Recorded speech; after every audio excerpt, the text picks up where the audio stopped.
Thank you very much for joining us on this other special edition. My name is Nathaniel Atto, and as always, we're taking a close look at the sporting associations and what they've been up to and how they've run our various sporting disciplines. Today, we're throwing the focus on the building block of boxing, which is amateur boxing. Now, the association which is in charge of promoting and developing the amateur sport is the Ghana Boxing Federation.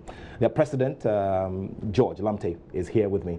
Thank you very much for your time. Thank you. He's referred to as Sir Ratto in boxing circles. Good to have you here. Good to have you. Now, we've had so many things happen in the year of 2018, but I guess that the bronze medal from the Commonwealth Games in Gold Coast is about our biggest achievement. Yeah, it's about our biggest achievement, yeah.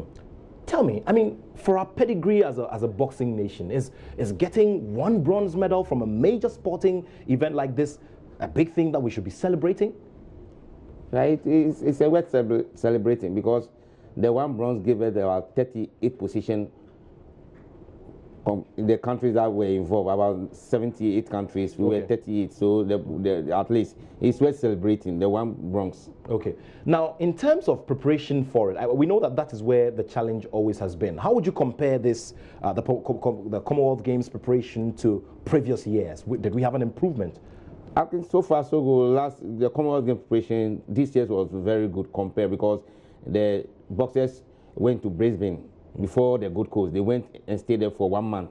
So at least the preparation was so far so good compared to others. What I've realized or what I've seen, this preparation was very good. Now, let's talk also about what you saw with other countries and what they are investing in amateur boxing and how much work you think we need to do as a nation for the sport. Yeah, I think what our boxers need is to go for tournament, world championship, individual championship.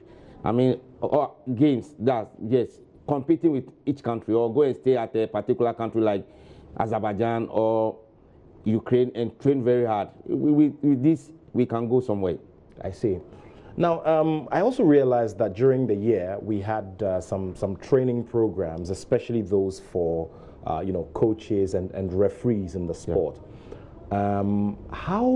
How up to date are we when it comes to the usage of the electronic scoring system? Because I realized that some years back it became a very big problem for our boxers, especially adjusting to it and making sure that they are always, fighting in a certain way to score the points electronically. Whoa! When I came into position, we've not used it, but it seems when you go for games, they also adjust it and use it at the games. So it will be prudent when our boxers are being given the knowledge of how the electronic system works. When they go for a game, it will be good for them.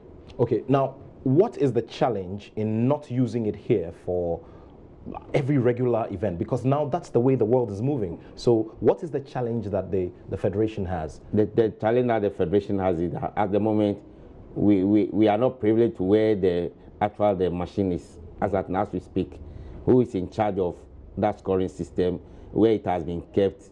We just took over, so it seems we have gone a lot of asking where it is, and if we cannot see it, they will write to our federation, but that is IBA if we can get one. Yeah, I see. And in terms of cost, is this something that's very expensive?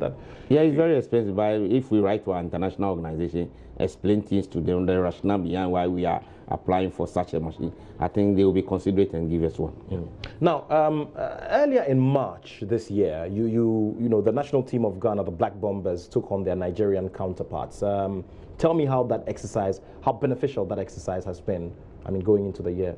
Yeah, that exercise gave us the one bronze in Commonwealth Games, because when our boxers went there, because of the trend that they have had here, the Nigerians have to suspend their going to Brisbane 1 month and train more in Nigeria. And when we went to Nigeria it shows, because one of our bosses, Yawado, he fought with a Nigeria boxer in Nigeria, and the Nigeria was given the winner.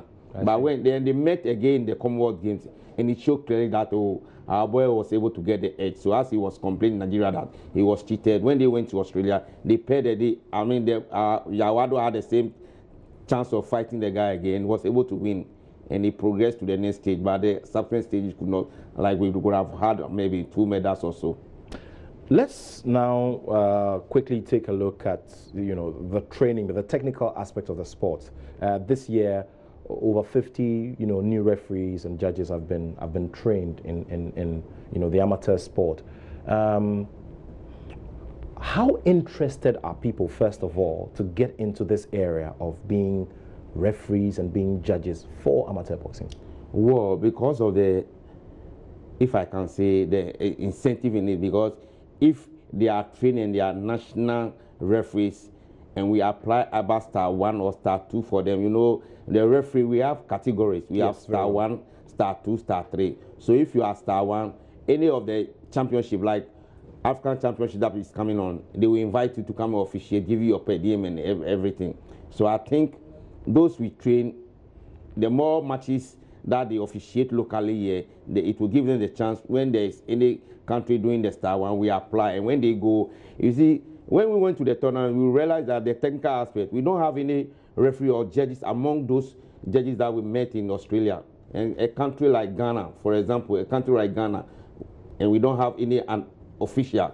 But those, I can see, we have graduates here, those who are interested in boxing, the SS guys are here. They can train and they can become referees so that in case we go for tournament, it's a privilege for them. If people don't know, boxing is another opportunity for the graduates there, the SS students there, to be part of the officiating. Then you go and do the course, then you can get some employment somewhere. I see. Now, let's also talk about the individual championship which was held at the Accra Stadium. Now, when you look at the whole map of Ghana, you'd realize that still we have a lot of concentration of our talents in the southern sector, specifically Greater Accra region and even Accra itself. What's the picture looking like in terms of the talent pool that we have across the country from what you have, the kind of research that you have done? Oh yeah, if you look at the individual champions that we did, all the regions were invited.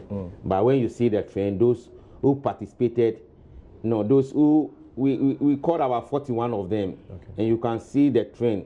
Majority of them are in Accra. So it behooves on the federation to extend this thing outside the country now. So next year is going to be we are going all out because we have concentrated much in Accra. We want to give opportunities to those in the other regions also to come and participate. So I think with the individual championship, another one will be coming again for the youth side.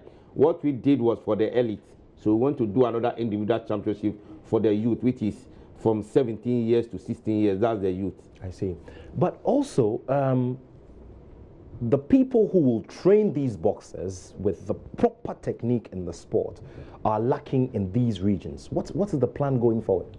Well, the plan is that Coach Asare, that's our national coach, is an ABBA instructor. He has voluntarily come out that he will volunteer himself to go to the other ranges, to go and train all coaches, referees who are interested in doing the course over there. So next year he's going to go region by region. He has sacrificed to do this job for the country.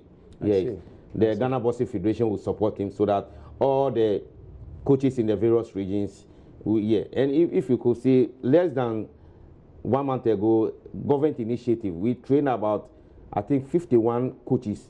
We selected them from the various regions. Northern regions gave us 3 coaches, Western region, Upper East region. So they came to the boxing arena. It was a program being sponsored. This youth in employment, we had about 51. We've trained them for coaches. I see. Yeah. And they are going to, we've spoken to them again, and they say they are going to give us another 51 again. So we've written to all the regions to give us at least 3 referees, 3 people, those who are interested in doing officiating course, so that when the time comes, you can see that we are spreading our wings across the region. There is no need of referee moving from Accra to go to Tamale to go and officiate. I see. It will be a thing of the past. So far as this next year, the program is coming on, I think 27th, 28th, it's a government program, youth in sports program, that they've given Ghana Boxing Federation a slot of 51 people to train. So taking 3 from the regions, Accra will get a chunk of the people. So I think so far so good. I see. Let's also talk about the Fist of Fury League, which has been introduced and is in session now. It has a format of professional fights and amateur and juvenile fights as well. How has it gone so far in terms of helping these young ones to further better their skill in the ring? So far, so good. We are in the 6th week of the Feast of Fury. And you see, when we started, at least today I was at the training grounds. Most of the guys they have called to the national team have been engaging themselves in the Feast of Fury. And you can see their performances. Everybody is picking up. So this Feast of Fury is another aspect of the boxing that is going to help us towards our preparation. If we don't go any place at all, I think before we finish, most of the boys would have had about 10 bouts, which is an improvement to the previous time that they are not having. So I think so far so good. The Feast of Fury is going to, in a way, the more the boxers fight, the more exposure that they get, the more confidence that they get, the more training that they get. So far, I think the Feast of Fury is something which we must embrace it to stay. Though there are some financial challenges, but when we embrace it to stay, I think going forward, our 2023 hosting of all African Games will be a benefit to the country if we